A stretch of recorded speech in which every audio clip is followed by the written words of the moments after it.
Hello everyone. योगी सरकार के द्वारा उत्तर प्रदेश विधानसभा में नजूल संपत्ति विधेयक को प्रस्तुत किया गया, लेकिन विपक्ष के साथ साथ यहां पर देखा जाए तो बीजेपी के विधायक ही अब इसका विरोध कर रहे हैं। इस पूरे मामले को थोड़ा आज हम यहां पे समझने का प्रयास करते हैं। नजूल संपत्ति विधेयक है क्या, इसके तहत यहाँ पर किस तरीके से निजी जो संपत्तियां हैं क्या वो सरकार इन पर कब्जा करने वाली है, क्या सारी जो निजी संपत्तियां पट्टे इत्यादि पर दी गई थी क्या उस पर अब यहाँ पर सरकार का स्वामित्व हो जाएगा, या एक तरीके से नजूल जो संपत्ति विधेयक है ये है क्या, इसमें किस किस तरीके के प्रावधान किए गए हैं। अब इसका विपक्षी के साथ साथ यहाँ पे सरकार के ही जो सदस्य हैं, मंत्री हैं, विधायक हैं, वो ही इसका क्यों विरोध कर रहे हैं और इसका आपके जनजीवन पर किस तरीके से प्रभाव पड़ेगा, निजी लोगों की संपत्तियों पर क्या प्रभाव पड़ सकता है और क्या इस विरोध के बाद क्या इस विधेयक में संशोधन किए जाएंगे या योगी सरकार के द्वारा इस विधेयक को वापस लिया जाएगा। इस पूरे मामले को आइए हम यहां पर समझने का प्रयास करते हैं। देखिए यहां पे जो विधेयक है ये है क्यों और ये चर्चा का विषय क्यों बन रहा है। उत्तर प्रदेश विधानसभा के मानसून सत्र में तीसरे दिन उत्तर प्रदेश नजूल संपत्ति विधेयक 2024 यानी कि नजूल भूमि कानून यहां पे पास हो गया है। इस कानून में देखा जाए तो इस कानून के पेश होने पर जहां समाजवादी पार्टी के अलावा कांग्रेस पार्टी की आराधना मिश्रा, मोना, जनसत्ता दल के राजा भैया के साथ साथ अब देखें तो भाजपा के विधायक हर्षवर्धन वाजपेयी, सिद्धार्थनाथ सिंह ने भी इसमें संशोधन करने की मांग कर दी है। यह कानून देखा जाए तो लाने से लाखों लोग यहां पर बेघर हो सकते हैं, यानी जो विरोध होने का ये जो तर्क दिया जा रहा है उसमें यह कहा गया कि अगर ये संपत्तियां जो सरकार इन पर कब्जा करती है या इन्हें वापस ले लेती है तो जिस पर बसे हुए लोग हैं जो कि लाखों की संख्या है वो बेघर हो जाएंगे। और वो कहां जाएंगे, एक तरीके से लोगों की जमीन को यहां पर खींचना है या उनसे वापस लेना है या यहाँ पर लोगों को बेघर करने संबंधित यहाँ पर एक मुद्दा गर्मा गया है। इसके बाद अब यहाँ पे देखिए नजूल संपत्तियों का होगा सार्वजनिक उपयोग। अब इस मुद्दे के कारण यहां पर देखा है तो पूरी उत्तर प्रदेश की जो राजनीति है वो पूरी पलट गई है। अब यहां पे देखा जाए उत्तर प्रदेश में स्थित नजूल भूमियों का निजी व्यक्ति या निजी संस्था के पक्ष में पूर्ण स्वामित्व अब नहीं होगा और नजूल भूमि के पूर्ण स्वामित्व परिवर्तन संबंधी किसी भी न्यायालय की कार्यवाही या प्राधिकारी के समक्ष आवेदन निरस्त हो जाएंगे, अस्वीकृत समझे जाएंगे। यानी कि नजूल संपत्तियों को लेकर के जो अब तक कानून समस्याएं विवाद चल रहे थे वो यहाँ पे चाहे न्यायालय में रहे हो चाहे कहीं भी चल रहे हो पूरी तरह निरस्त होकर सरकार यहाँ पे पूरी तरीके से पर कब्जा कर लेगी एक तरीके से। और यदि इस संबंध में कोई धनराशि जमा की गई है, जैसे कि किसी तारीख से यदि आपने भारतीय स्टेट बैंक की marginal cost of fund based lending rate की ब्याज दर पर कैलकुलेट करते हुए धनराशि यहां पर आपको वापस कर दी जाएगी। यानी कि इस संपत्ति से जुड़ा हुआ कोई भी प्रक्रिया, कोई भी कानून, कोई भी पैसा या कुछ भी इससे रिलेटेड है तो सरकार यहां पर उन सब को एक तरीके से वापस करके अपने अधिकार और नियंत्रण में ले लेगी। अब यहाँ पे नजूल भूमि से संदर्भित कुछ पहलुओं को ध्यान से समझिए। हो सकता है यहाँ पर ऐसी संपत्ति आपके पास भी हो सकती है।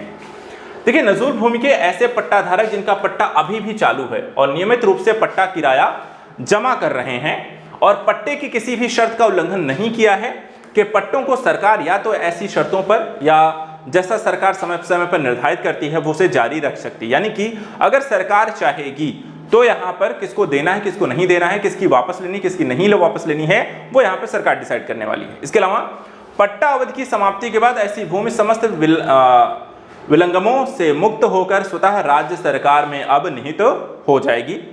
इस अधिनियम के अंतर्गत नजूल भूमि का आरक्षण एवं उसका उपयोग केवल सार्वजनिक इकाइयों के लिए ही किया जाएगा। यानी कि एक तरीके से जो नजूल भूमि है वो सरकारी भूमि हो जाएंगी और सरकारी भूमि होने के बाद सरकार जैसे चाहे उनका वैसे प्रयोग कर सकती है। अब मुद्दा यहां पे है कि भाई विरोध क्यों होने लगा।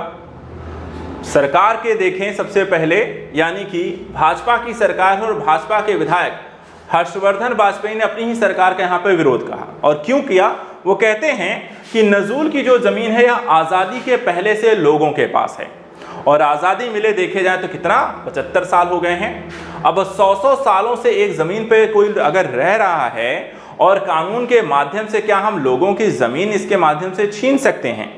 नजूल की भूमि पर पहले से जो रह रहा है उसको एक तरीके से ज़मीन एक तरीके से फ्री होल्ड उसे किया जाए और लोगों को जो वहां पे रह रहे हैं उन्हें वहां से वो जमीन को उनसे ना लिया जाए, उनसे वहां पर वो जमीन छीनी ना जाए। प्रयागराज में देखें, विधायक आवास के आसपास करीब 100 मीटर के दायरे में ऐसे कई छोटे छोटे यहाँ पे मकान हैं जहां लोग नजूल की जमीनों पर रहते आए हैं और इसके माध्यम से ये समस्याएं जो हैं आगे और भी बढ़ सकती हैं। थोड़ा सा नजूल भूमि के बारे में हम आपको समझा देते हैं कि नजूल भूमि होती क्या है।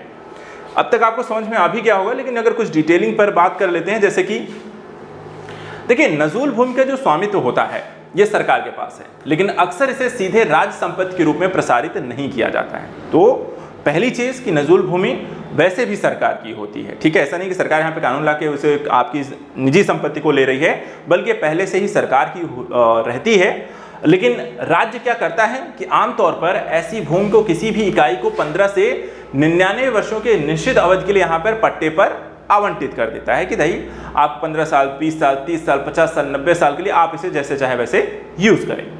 यदि पट्टे की अवधि मान लीजिए समाप्त हो रही है, 15 साल हो गए, 50 साल हो गए या 90 साल हो गए, जैसे भी हो गया, जितने टाइम के लिए दी गई थी, मान लीजिए वो पट्टा अवधि आपकी पूरी हो गई, तो लोग क्या करते हैं, कोई व्यक्ति स्थानीय विकास प्राधिकरण के पास राजस्व विभाग को एक लिखित आवेदन जमा करके पट्टे को नवीनीकृत करने के लिए प्राधिकरण से यहाँ पे संपर्क कर सकता है, यानी कि वापस से आप अपने उसे लीज पर फिर से ले सकते हैं। अब सरकार क्या करती है, सरकार पट्टे को नवीनीकृत भी कर सकती है, ठीक है, और इसे रद्द करने का भी फैसला ले सकती है। नजूल भूमि वापस लेने के लिए यहाँ पर वो सरकार पूरी तरीके से स्वतंत्र है। अब भारत के लगभग सभी प्रमुख शहरों में विभिन्न प्रयोजनों के लिए विभिन्न संस्थाओं को नजूल भूमि देखा जाए तो आवंटित की गई है और ऐसी स्थिति में ये जमीन यहाँ पर वापस ली जा सकती है। और यहाँ पर देखा जाए तो आपको सरकार इसी कारण से लोगों का विरोध भी यहाँ पर हो रहा है, उनके अपने लोग ही इसका विरोध कर रहे हैं। चलिए अब बात करते हैं कि नजूल भूमि का उद्भव कब से हुआ। तो आपको पता है भारत पहले गुलाम था और ब्रिटिशों के अधिकार में था। ब्रिटिशों ने देखा जाए कि ब्रिटिश शासन के दौरान ब्रिटिशों का विरोध करने वाले राजा जो रजवाड़े उनके खिलाफ यहाँ पे विद्रोह करते थे और उसके बाद होता था ब्रिटिशों और राजा रजवाड़ों के बीच यहाँ पे कई लड़ाइयाँ लड़ती, युद्ध होते थे। युद्ध में क्या होता, युद्ध में देखा जाए अंग्रेजों जो होते थे वो जीत जाते थे, राजा जो होते थे परास्त हो जाते थे और हारने के बाद राजाओं को अपनी जो जमीन होती थी वो अंग्रेजों को देनी पड़ती थी। अंग्रेज यहाँ पे कुछ ना कुछ जमीन जो होती थी वो उनसे ले लेते थे। लेकिन भारत की आज़ादी के पश्चात जब अंग्रेज यहाँ से चले गए तो सारी जो जमीन थी वो खाली हो गई। अब ऐसी स्थिति में राजा या तो वो जमीन वापस ले सकते थे, वापस लेने के लिए क्या होता कि राजाओं राजघरानों के पास पूर्व स्वामित्व साबित करने के लिए कोई उचित दस्तावेज नहीं होते थे।